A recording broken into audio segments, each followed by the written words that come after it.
Ô lion de la tribu de Juda, lève-toi et rugis. Tu es en train de rugir en ce dernier jour. Tu plisses les yeux. Tu regardes en bas. Tu vois le péché de cette nation soi-disant chrétienne et de ce monde. Tu vois le péché de cette nation qui pourtant a été rachetée par un sang précieux. Tu vois que les dénominations sont en train de fouler aux pieds ta parole. Tu vois que les faux prophètes mentent, ils nient la vérité de Dieu.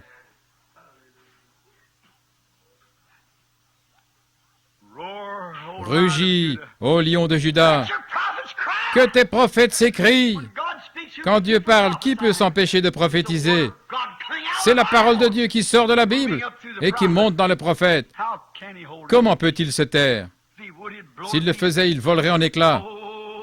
Ô Dieu, que ton prophète rugisse, Seigneur.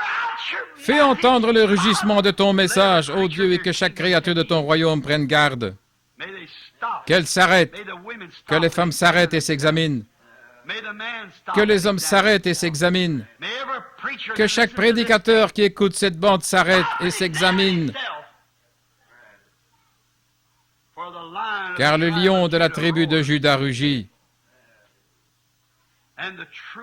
Et la vraie parole qui vient au prophète proclame et crie, repentez-vous et faites demi-tour avant qu'il soit trop tard.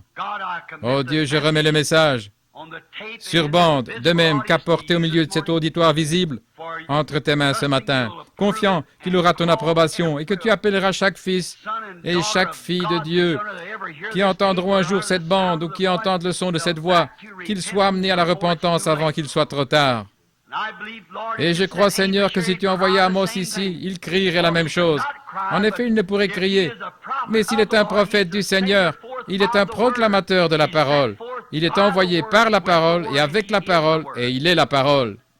Maintenant, Seigneur, qu'il en soit ainsi, au nom de Jésus-Christ. Amen.